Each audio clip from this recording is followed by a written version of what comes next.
The onions hit the pavement first, then the bread, soaking up dirty rainwater like a sponge. Zora's hands were shaking as she bent down trying to salvage what she could. Each item had a price tag burned into her memory. The chicken thighs, $4.87. The rice, $2.19. Gone. She had 8 minutes to get home, heat up leftovers for Maya and Marcus, and catch the crosstown bus to her graveyard shift. She didn't have 8 minutes to waste picking up groceries in front of a man in a suit that cost more than her rent. She didn't know that in 7 seconds, the groceries would be the least of her problems. In 7 seconds, her instincts would make a choice her brain never would. In 7 seconds, she'd push a complete stranger out of death's path and pull herself directly into it. If you've ever worked yourself to the bone just to stay broke, smash that like button and subscribe. Drop a comment. Would you throw yourself in front of a bullet for someone who wouldn't even know your name? Ji-hoon didn't see the woman crouched on the wet asphalt. She was part of the urban debris. Another exhausted face in a city full of them. His mind was occupied with shipment routes and the name of the man who'd leaked his schedule. He was calculating betrayal, not watching the street. He didn't notice the black sedan crawling toward the mouth of the alley with its headlights off.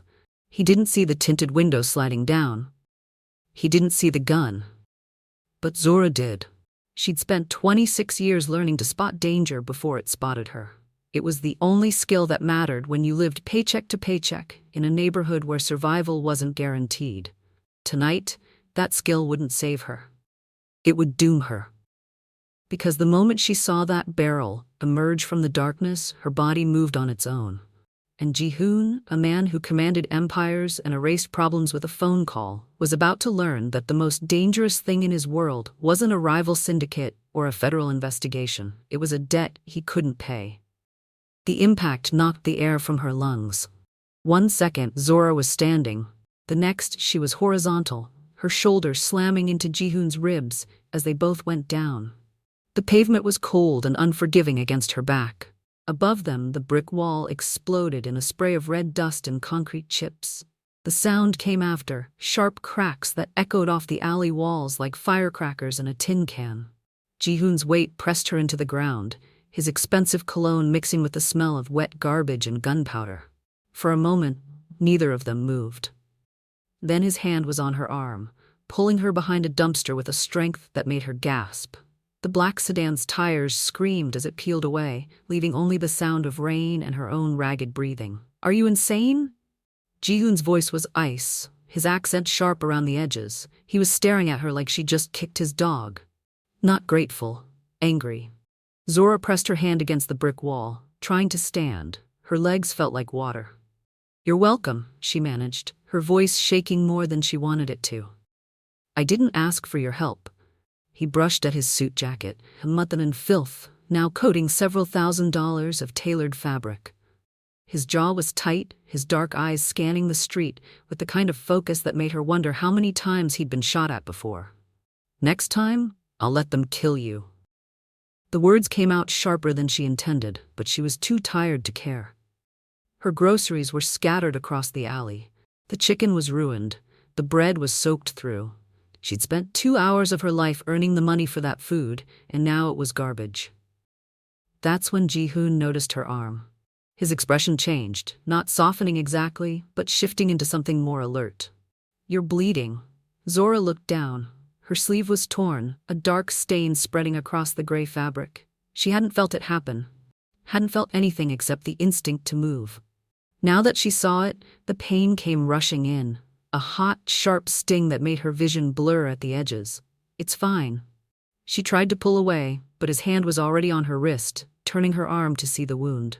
The bullet had grazed her, cutting a line across her bicep that was shallow but bleeding steadily. "It's not fine." His voice was different now, quieter. He pulled a handkerchief from his pocket, actual linen monogrammed, and pressed it against the cut. "You need stitches. I need to get home." Zora's watch said 8:47. She was already late. Maya and Marcus were probably standing by the door, wondering where she was. You saved my life." Ji-hoon's eyes met hers, and for the first time, he actually looked at her. Really looked. "That means you're my responsibility now." Zora's stomach dropped. Somehow, that sounded more dangerous than the bullets. The car smelled like leather and money. Zora sat rigid in the back seat, her injured arm throbbing with every heartbeat. Ji-hoon sat across from her, his phone pressed to his ear, speaking rapid Korean that she couldn't follow. The words were sharp, clipped, angry. Outside the tinted windows, the city blurred past. Her city, the one she knew by bus routes and shift changes, suddenly foreign from this angle. They'd been driving for 20 minutes, away from the alley, away from her apartment, away from Maya and Marcus, who were probably crying by now, wondering why she hadn't come home. She'd tried to call. Ji-hoon had taken her phone, his expression flat. "Not safe," he'd said, like that explained everything. The gate opened before they reached it. Tall, black iron that probably cost more than her yearly rent. The driveway was longer than her entire street. When the house came into view, Zora's breath caught. It wasn't a house. It was a fortress dressed up as architecture, all glass and stone and sharp angles that seemed designed to remind visitors they didn't belong. Ji-hoon ended his call as the car stopped. "Come," he said, not waiting to see if she followed. Inside, the air was different. Cold, controlled. The foyer was bigger than her apartment, with floors so polished she could see her reflection, muddy, bleeding, and completely out of place. A woman appeared from nowhere, older, wearing all black. She spoke to Ji-hoon in Korean, her eyes sliding over Zora like she was evaluating livestock. "Mrs. Choi will see to your wound," Ji-hoon said, already walking toward a hallway. "Stay inside. Don't touch anything. Don't leave. I need to call my family." Zora's voice echoed in the empty space, making her feel small. He paused, his back to her. "Your family is being watched. If you contact them, you put them in danger. My enemies saw you, they know your face. Until I find who ordered the hit, you're a liability they'll try to eliminate." "I didn't ask to be your problem." Ji-hoon turned then, his expression unreadable. "No, you asked to save my life. Same result." Mrs. Choi's hand was firm on Zora's elbow, guiding her toward a different hallway. The room she was taken to was clinical. White walls, medical equipment, the smell of antiseptic. The stitches hurt less than the realization settling into her bones. She couldn't leave. Not tonight. Maybe not tomorrow. Maybe not ever. When Mrs. Choi finally left, Zora stood at the window, looking out at manicured gardens lit by soft ground lights. Somewhere beyond those walls was her real life. The twins waiting for her dinner, her night shift starting without her, bills piling up on a kitchen counter. Here, everything was clean, expensive, empty. She'd never felt more trapped. The envelope sat on the glass table between them, thick and obscene. Zora didn't need to open it to know what was inside. She'd seen enough movies, enough news stories about people who'd witnessed the wrong thing at the wrong time. This was the payoff, the shut up and disappear money. Ji-hoon stood by the window, his back to her, silhouetted against the morning light.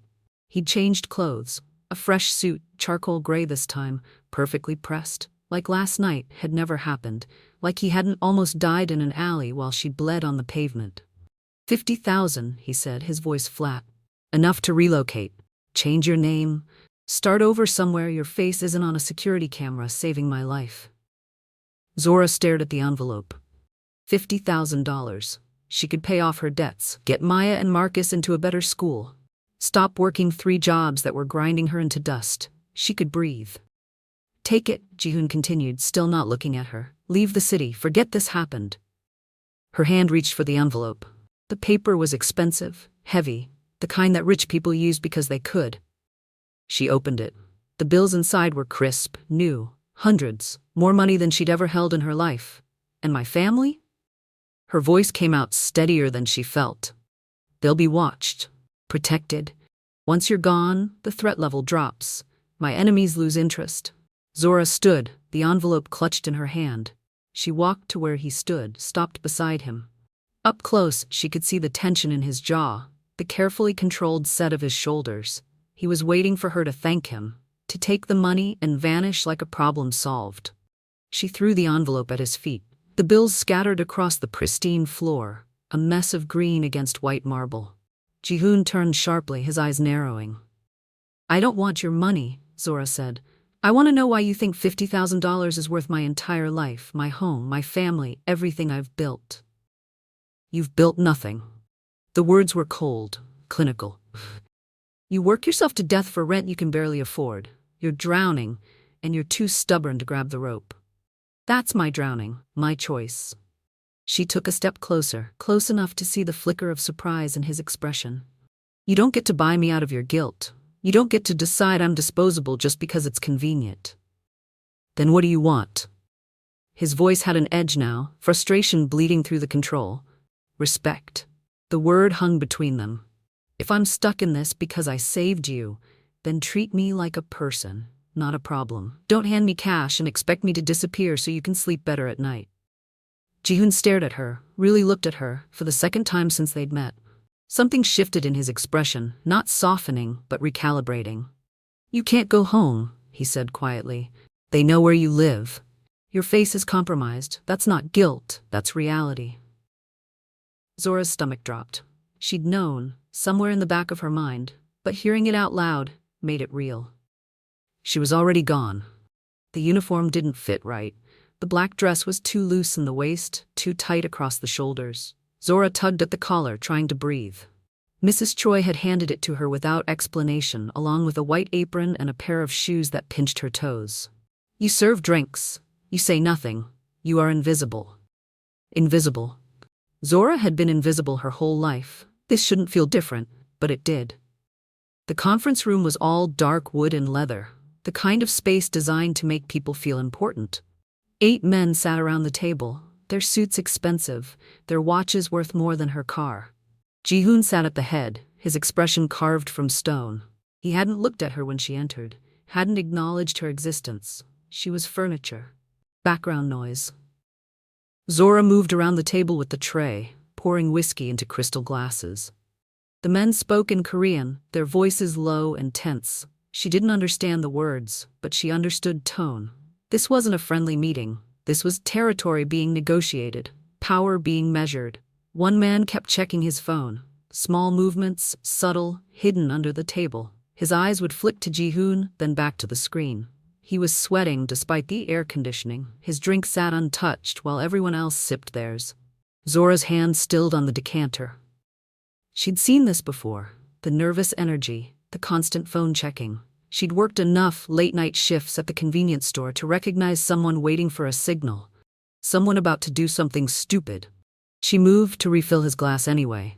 As she leaned in, she saw the screen of his phone. Just a glimpse, but enough. A text message in English. 5 minutes. Back exit. The man's eyes snapped up, meeting hers. For a second, they both froze. Then his hand shot out, gripping her wrist hard enough to bruise.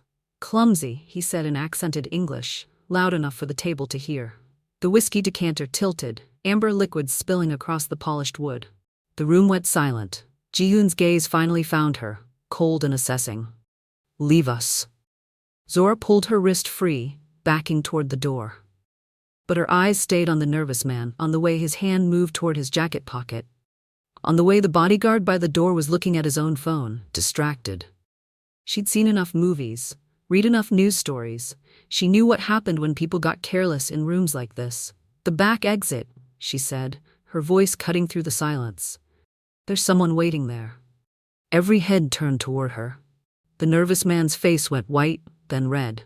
His hand completed its journey to his pocket, and suddenly there was a gun on the table. But Ji-hoon was faster. His hand caught the man's wrist, slamming it down with enough force to make the weapon skitter away. 2 bodyguards materialized from nowhere, pinning the traitor to his chair. Ji-hoon's eyes met Zora's across the chaos. For the first time since she'd arrived, she saw something other than cold calculation in his expression. Recognition. Ji-hoon found her on the terrace an hour after the meeting ended. Zora stood at the railing, looking out at the city lights below. Her city, the one that had chewed her up and spit her out every single day of her adult life. From up here, it looked almost beautiful, almost safe. You should have stayed quiet. His voice came from behind her, measured and controlled, always controlled. Zora didn't turn around. Your man was going to shoot you. Staying quiet seemed like a bad strategy. That wasn't your decision to make. He moved beside her, his hands in his pockets, his posture relaxed in a way that felt practiced, deliberate. You could have been killed. I've been told. She finally looked at him. In the low light, His features were softer, less angular. Almost human. How many people want you dead? Fewer now than an hour ago. The corner of his mouth twitched, not quite a smile, but close. You have good instincts. I've had practice. Zora pulled her cardigan tighter. The night air was cold, and the borrowed clothes were too thin. When you work 3 jobs in bad neighborhoods, you learn to spot trouble before it spots you. Nervous hands, sweaty palms, eyes that won't meet yours.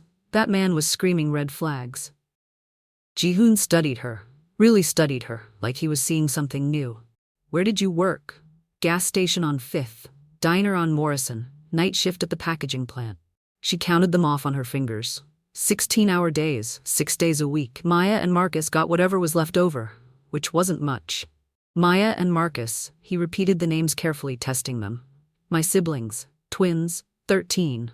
Zora's chest tightened. I've been raising them since I was 19. Our mom.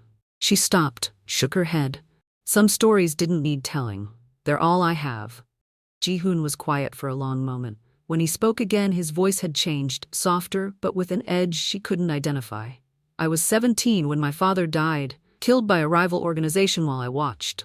I inherited an empire I wasn't ready for, and enemies who wanted to see me buried beside him. He turned to face her fully. I survived because I learned to see people as assets or threats, nothing in between. It kept me alive. Sounds lonely. It was strategic. But something in his expression contradicted the words. You see people differently. You saw Park sweating, saw his phone, saw the threat my own bodyguards missed. He paused. Why didn't you run? After the alley, after you knew what I was. You could have disappeared. Zora met his eyes. Because I've been invisible my whole life. Every boss who looked through me, every customer who snapped their fingers like I was furniture, every system that treated me like I didn't matter. Her voice was steady, certain. You're the first person who looked at me like I was worth something, even if it's just because I took a bullet meant for you. Ji-hoon's expression shifted, something cracking beneath the surface. You're worth more than that. The words hung between them, unexpected and heavy with meaning neither of them was ready to name. The phone call came at 3 a.m. Zora woke to shouting in Korean, to footsteps thundering through hallways, to the kind of chaos that meant something had gone very wrong. She pulled on the robe Mrs. Choi had left for her, silk, expensive, completely impractical, and opened her door. The house was lit up like a crime scene. Men in suits moved with purpose, weapons visible now where they'd been hidden before. Ji-hoon stood in the foyer, his phone pressed to his ear, his face carved from granite.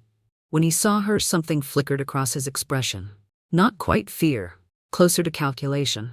He ended the call. Get dressed. Real clothes, you have 2 minutes. What's happening? Someone leaked your location. His jaw was tight. They're coming for you. Zora's blood went cold. Maya and Marcus are safe. I moved them 3 days ago. Different city, new names, protection detail. He grabbed her arm, not rough but urgent. You're the target. They think taking you will break me. They're not entirely wrong. The admission hung between them for half a second before he was moving, pulling her toward the garage. A black SUV was already running, its doors open. Mrs. Choi appeared from nowhere, pressing a bag into Zora's hands. Clothes, cash, documents she didn't have time to examine. Where are we going? Zora climbed into the vehicle, her heart hammering against her ribs. Somewhere they won't look.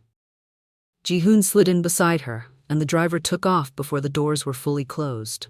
Somewhere I swore I'd never return. The city gave way to highways, then to roads that got progressively narrower and darker. Zora recognized the descent, not in specifics but in feeling. They were leaving the expensive districts, the clean streets, the places where people like Ji-hoon belonged. They were heading into her world. The neighborhood they finally stopped in was the kind Zora knew by heart. Cracked sidewalks, buildings with more broken windows than whole ones, the smell of garbage and desperation. Ji-hoon stared out the window like he was seeing a ghost. I grew up 3 blocks from here, he said quietly. Before my father built his empire, before the money and the power and the enemies. He turned to look at her. I told myself I'd never come back, that I'd burned every bridge to this place.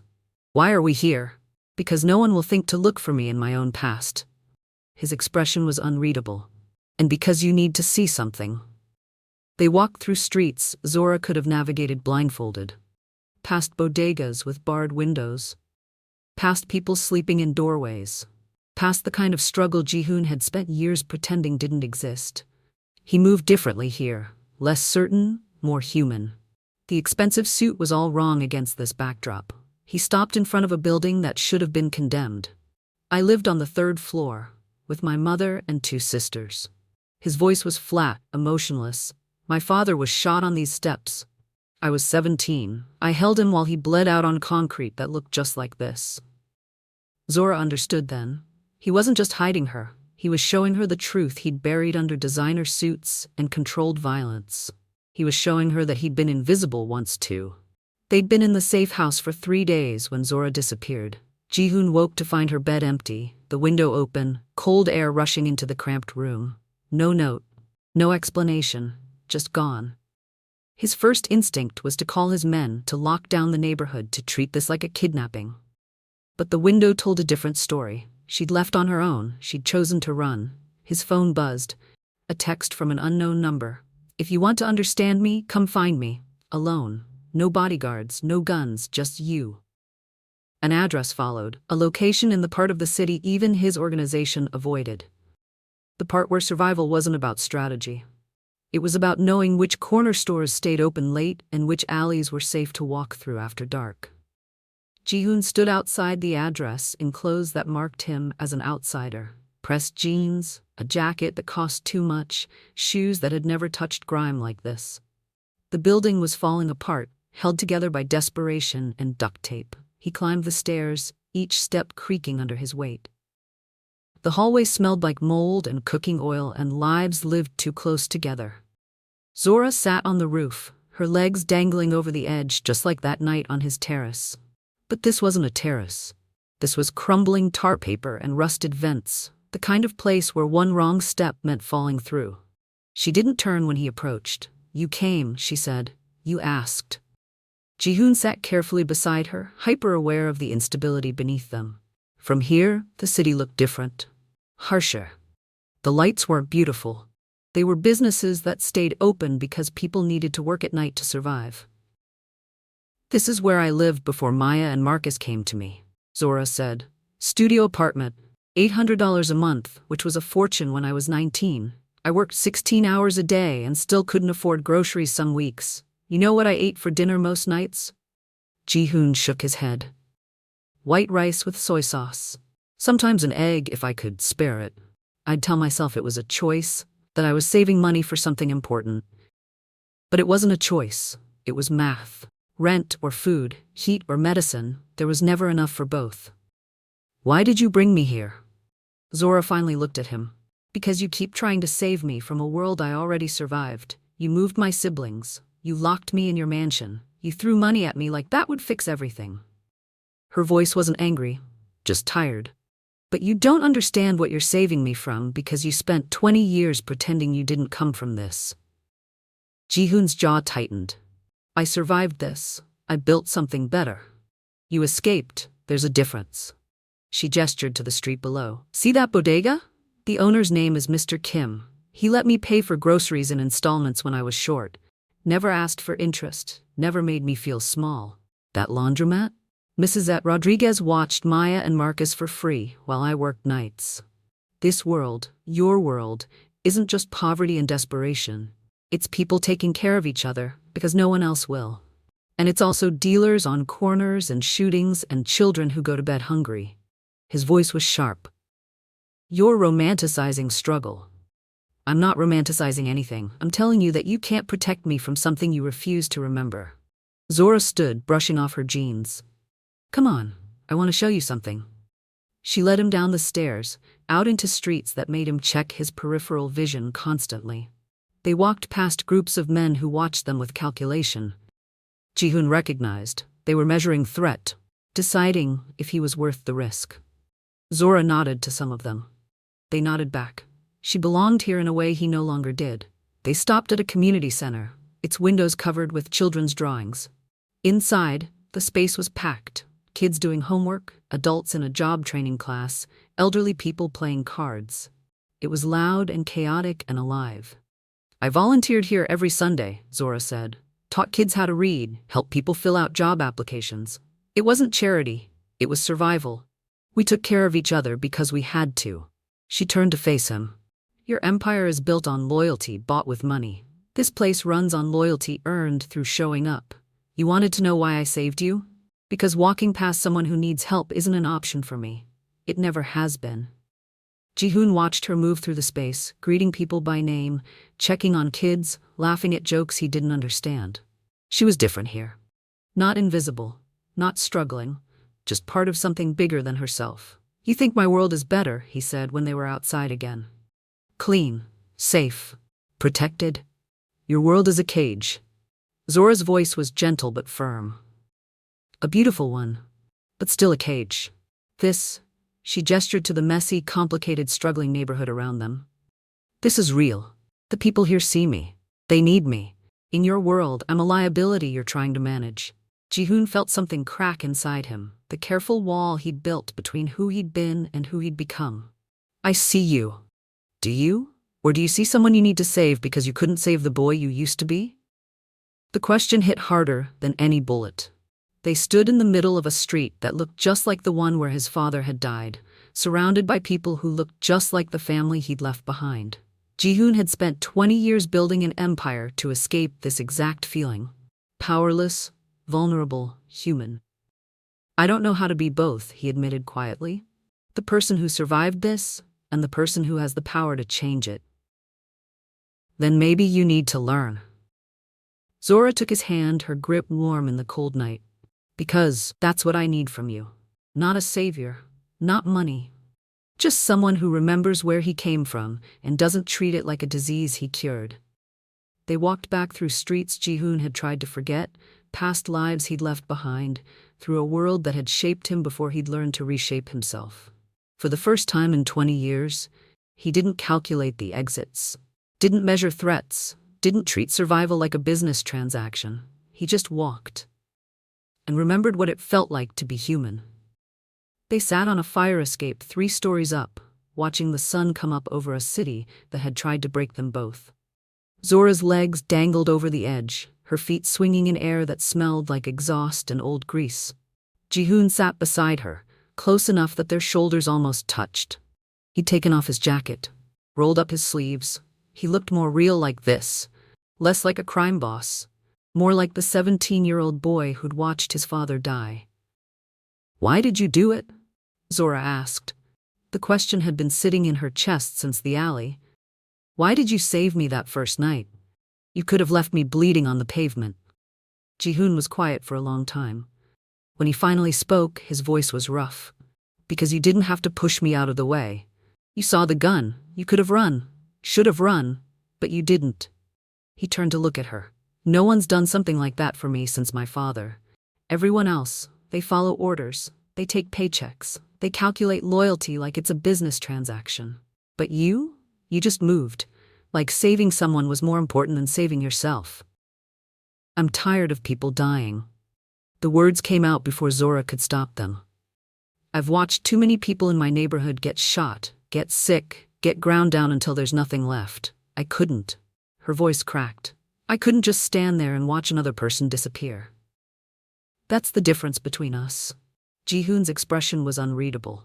You see people, I see assets and threats, but you made me remember what it's like to be seen as human, not as a boss, not as an empire, just as someone worth saving. Zora wiped at her eyes with the back of her hand. So what now? Your enemies know my face, my siblings are in witness protection, my entire life is gone. You could take the money, disappear, build something new somewhere they'll never find you. He paused. Or you could stay. Stay? She looked at him sharply. As what? Your decoration? Your project? As my partner. The words hung in the air between them, heavy and impossible. You see things my people miss. You notice threats before they materialize. You understand how the other half lives because you've lived it. His jaw tightened. I need someone who isn't afraid to throw cash back in my face when I'm being an idiot. I'm not built for your world. My world needs someone like you. Someone who remembers what it's like to count pennies, to calculate survival in minutes instead of millions. He met her eyes. I'm not asking you to become me. I'm asking you to help me remember who I was before I became this. Zora looked out at the sunrise. At the city that had taken everything from her and somehow given her this, a chance to be seen, to matter, to stop surviving and start living. If I stay, she said slowly, we do this as equals. No more envelopes. No more treating me like someone you owe. We're partners or we're nothing. Ji-hoon extended his hand. Partners. Zora took it. His grip was firm, certain, real. The alley looked different in daylight, smaller, less threatening. The bricks where the bullets had hit were still scarred, pockmarked with evidence of violence that no one had bothered to repair. Zora stood where she'd been standing that night, her grocery bag in the same spot. Ji-hoon stood where he'd been standing, 3 feet away, close enough to die together, far enough that their worlds should never have touched. I've been back here 5 times since that night, Ji-hoon said quietly, trying to understand why you did it, why someone with nothing would risk everything for someone they didn't know. Zora looked at the ground where the eggs had broken. Someone had cleaned them up, but she could still see the stain if she looked hard enough. I told you, I'm tired of watching people die. It's more than that. He moved closer, his expensive shoes crunching on broken glass that hadn't been swept away. You could have frozen, could have run, your body moved before your brain caught up. That's not exhaustion or resignation, that's instinct. You're wired to protect people, even when it costs you everything. And you're wired to calculate, to measure, to decide who's worth saving and who isn't. She turned to face him. But you saved me anyway, stitched my arm, brought me into your home, protected my family. That wasn't strategy. That was guilt. It was debt. His voice was firm, but his eyes told a different story. You gave me something no one else could. Time. Loyalty without conditions. Humanity when I'd forgotten I still had any. The rain started then. Light at first, then heavier, just like that night. Within seconds, they were both soaked. Ji-hoon's hair fell into his eyes, making him look younger, more vulnerable. Zora's borrowed coat clung to her shoulders, reminding her that everything she owned now belonged to someone else first. We can't go back, she said. Neither of us. You can't become the boy who lost his father on those steps. I can't become the girl who counted pennies and swallowed her pride for minimum wage. She took a step toward him. But we can choose what comes next. Ji-hoon reached out, his hand finding hers in the rain. Not a business deal, not a calculated risk, just 2 people who'd found each other in the worst possible moment and decided that was enough. No more boss and civilian, he said. No more survivor and empire. She squeezed his hand. Just us, whatever that means. It means I trust you with my life. With my business, with the parts of myself I buried when I decided feelings were liabilities. His grip tightened. It means you stop thinking you're disposable. It means you stop thinking people are assets. She smiled, small but real. We're both gonna have to learn new math. The alley wasn't where their story started. It was where 2 separate stories collided and became something neither of them had planned for. Something better. Something that looked like partnership. Like respect, like the kind of future that gets built, one careful choice at a time. They walked out of the alley together, leaving behind the broken eggs and bullet holes and the people they used to be.